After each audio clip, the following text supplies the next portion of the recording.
এখানে মূলত বিষয় আমাদের এখানে একটা বিদ্যুৎ বিল আসে 15,000 টাকা। উনি 4,000 টাকা ঘুষ দাবি করে, 4,000 টাকা ঘুষ দাবি করলে বলে যে বিদ্যুৎ বিলটা সমাধান করে দিবে। আচ্ছা, দ্বিতীয়ত বিষয় এলাকায় কারেন্ট নাই, এলাকার মানুষজন রাতে ঘুমাইতে পারে না, এখানকার ছেলেপেলে পড়াশোনা করতে পারে না। আর রাতে 24 ঘন্টা, রাত দিন 24 ঘন্টার 8 ঘন্টা কারেন্ট থাকে, ঠিক আছে। এই মূলত বিষয় নিয়ে আমরা পল্লী বিদ্যুৎ অফিসে জানাইছি, ওনাকে আমরা এখানে রাখছি সই সম্মানে, ওনাকে আমার বসে রাখার পর ওনাদের অফিসে ফোন দেওয়া হয়েছে। ওনারা বলে যে ওনার কেউ দায় দাবি নিতে চায় না, ঠিক আছে। আচ্ছা, তারপরে আমরা জানাই যে আমাদের ঈশ্বরদীতে বিদ্যুতের চাহিদা কতটুকু আর ঘাটতি কতটুকু। উনি বলেছে ভাই আমাদের চাহিদা 26 মেগাওয়াট, কিন্তু আমরা বিদ্যুৎ পাই না। কি আমরা ঈশ্বরদীর মানুষকে অবহেলিত? আমরা চরাঞ্চলের মানুষ পুরাটা অবহেলিত, আমাদের এখানে বিদ্যুৎ থাকে না। এই কারণে ওনাকে আমরা মূলত বিষয় আটকে রাখছি। এলাকায় কারেন্ট থাকে, কারেন্ট 8 ঘন্টায় দিন সালে আবার নিয়ে চলে যায়। এমন হইতে যায় আজানের সময় কারেন্ট ঘট করে নিয়ে চলে যায়, আজানের সময় কারেন্ট নিয়ে চলে যায়। আবার কারেন্ট থাকে না, এসে হেলিকা বিদ্যুতের হেলিকা বিল লিখতে আসে। কারেন্ট থাকে না তো কিভাবে ওরা লেখে? এরম করি প্রত্যেক বছর প্রত্যেক মাসে যে বিল ওঠে তার জন্য ডবল উঠছে। তোরা কিভাবে লেখি নিয়ে যায় যাচ্ছে? ওরা যেন আমার এলাকায় এই বিল লিখতে আসে না, ওরা আসলে আমার এলাকায় মাইর খাবে। আসলে কারেন্ট বিল লিখতে আসে।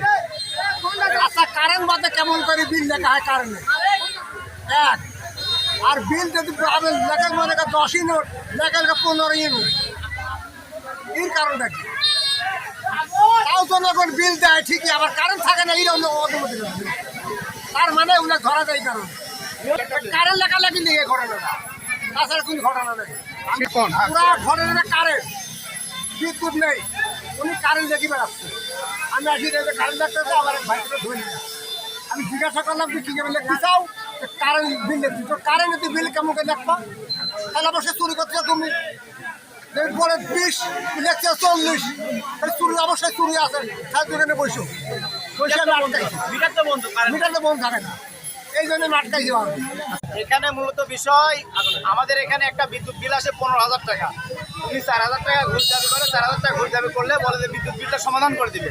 আচ্ছা, দ্বিতীয়ত বিষয় এলাকায় কারেন্ট নাই, এলাকার মানুষজন রাতে ঘুমাইতে পারে না, এখানকার ছেলেপেলে পড়াশোনা করতে পারে না। আর রাতে 24 ঘন্টা, রাত দিন 24 ঘন্টার 8 ঘন্টা কারেন্ট থাকে, ঠিক আছে। এই মূলত বিষয় নিয়ে আমরা পল্লী বিদ্যুৎ অফিসে জানাইছি, ওনাকে আমরা এখানে রাখছি সই সম্মানে, ওনাকে আমার বসে রাখার পর ওনাদের অফিসে ফোন দেওয়া হয়েছে। ওনারা বলে যে ওনার কেউ দায় দাবি নিতে চায় না, ঠিক আছে।